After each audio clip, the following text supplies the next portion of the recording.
All right, Coach, first off, just another busy camp season. Just how rewarding has it been, year after year, giving back, to so many young kids around the area?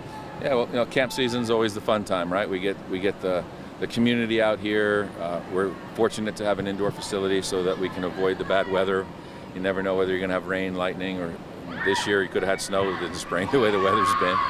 But having this facility is great. The kids out here, as you can tell, they're competitive. They work hard, get a good sweat going, and they'll get a good rest the rest of the day. Just looking back at the spring season, having those spring workouts, couple spring scrimmages, what did you learn the most out of your team?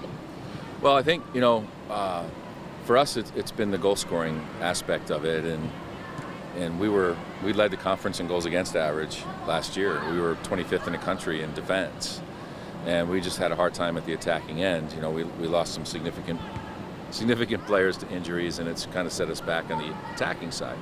So obviously we were focusing on some of that aspect of the game, and we've had a few players. Kennedy Horn stepped forward. I think she finished with 7 or 8 goals in our spring games, and Tindra Cedarholm came through and scored a few goals for us. So I'm pretty sure that we've corrected those issues so that our attacking part of the game kind of holds up their end.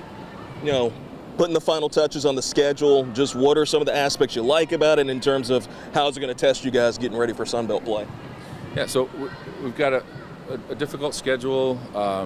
We've had some teams that have been to the NCAA tournament, conference champions. We got to play at Oklahoma State, who's perennial top 20 level program. So the challenges are there to get us set up, and when we start conference play, that's what it's all about now, right? And our conference has gotten so good with the teams that have been added over the years, and they've been high RPI teams in our own conference now. So it's become a battle, and we didn't qualify for the conference tournament last year, and we have something to prove this year. We feel with the hard work we had in the spring and our kids reporting in a couple of weeks, and we feel it's a good recruiting class, I think we'll be right back in the mix. Speaking of the summer workouts, just what's going to be the approach there whenever the team finally gets back together later this summer? Yeah, so we're still in a phase what's called volunteer workouts in the summer. It's not like some of the other sports where they're allowed to have coaching. So they get here on the 27th. They'll get checked into the dorms, and on Monday they'll start workouts with our strength and conditioning coaches.